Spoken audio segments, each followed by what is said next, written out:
The red carpet at the Dorian TV Awards shimmered under the bright Los Angeles lights. Cameras flashed, reporters called out questions, and fans waved eagerly from behind barricades. The atmosphere was buzzing with excitement as Hollywood's biggest stars made their way into the historic venue. But on this night, the real spotlight wasn't on an actor, singer, or director. It was on a man who once lived inside the world's most famous palace, Prince Harry, Duke of Sussex. Harry arrived sharply dressed in a tailored black tuxedo, accompanied by a small entourage. He smiled politely at the cameras, though there was a hint of tension in his expression. For weeks, rumors had circulated that he was growing increasingly frustrated with how Hollywood circles addressed him, not as Prince Harry, but simply Harry. Tonight, one reporter whispered, "We'll see if he finally makes his stand." Inside the auditorium, the night was unfolding smoothly. Comedians cracked jokes, winners gave heartfelt speeches, and the audience roared with applause. Then came the moment everyone had been waiting for, the announcement of a special humanitarian honor, set to be presented to Harry for his charitable efforts in mental health advocacy and veterans' welfare. The presenter, a beloved TV host, took the stage with a golden envelope. The crowd hushed. "Ladies and gentlemen," she began, "please welcome, Harry Windsor." The words echoed through the hall. Some clapped enthusiastically, but others glanced around awkwardly. There was no mention of Prince, no Duke of Sussex. Just Harry Windsor. Harry walked onto the stage, his face frozen in a practiced smile. He shook the presenter's hand and turned toward the microphone. "Thank you," he began, his voice tight. "It's an honor to be here tonight." But as the applause faded, the tension in his eyes grew. He glanced at the award in his hand, then back at the audience. "I have to be honest," he continued. "I didn't expect to stand here tonight stripped of my identity. All my life, I have been Prince Harry. Whether you respect the monarchy or not, it is who I am." Yet tonight, that title was ignored. The audience shifted uncomfortably. Some applauded, others murmured. Meghan Markle, seated in the front row, leaned forward anxiously. Harry's voice rose. "I came here not just as Harry Windsor, but as a man who served in the military, who carried the weight of duty, who continues to represent a legacy, like it or not. To refuse my royal title is not only disrespectful to me, but to the institution I was born into."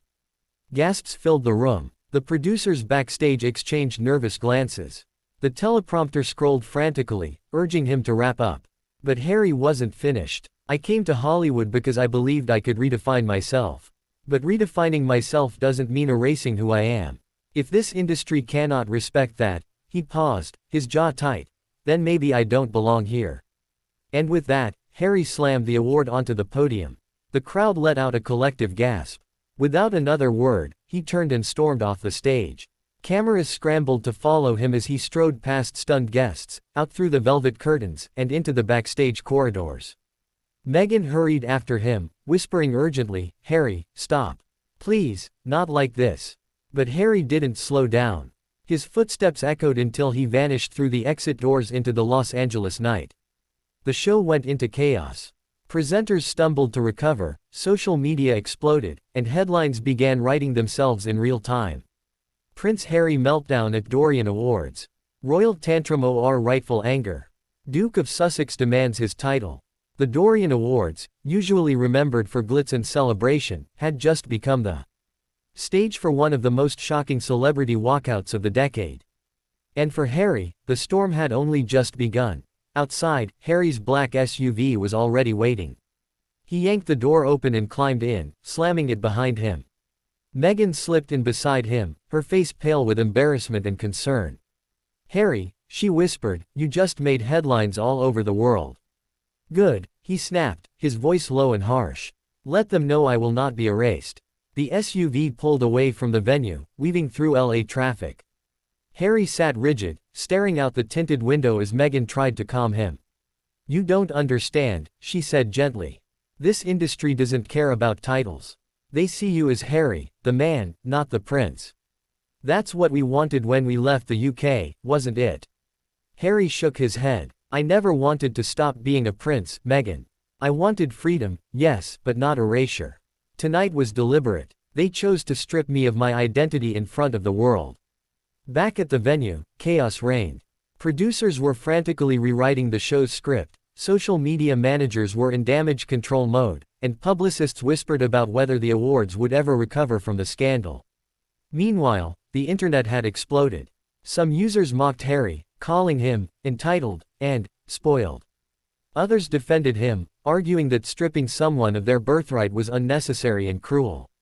Royal commentators back in the UK were already on morning shows dissecting the drama.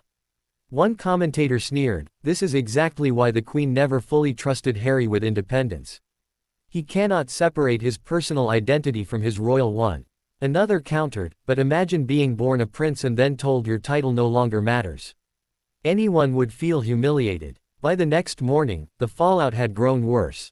Tabloids plastered Harry's walkout on every front page. Talk shows replayed the clip on loop.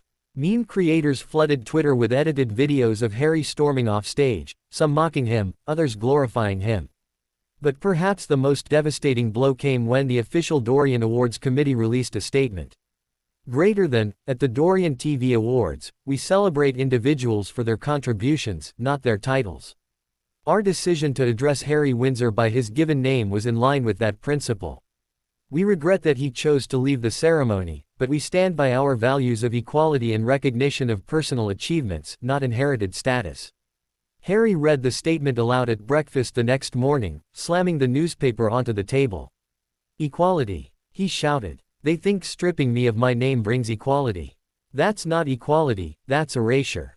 Meghan sighed, sipping her tea. "Harry, maybe it's time to let go of the title battle. If we want to survive here, if we want respect, we can't keep demanding they call you Prince. We have to earn their respect as Harry and Meghan, the individuals." But Harry shook his head. His eyes burned with determination. "No, I am Prince Harry. And I will not let them forget it." The war between Hollywood, the monarchy, and Harry's own identity had reached a boiling point. And as the world debated whether he was a fallen prince or a man reclaiming his dignity, one thing was certain. The Dorian Awards would forever be remembered not for the winners, but for the night a royal stormed off stage, angry, defiant, and unwilling to let go of his crown.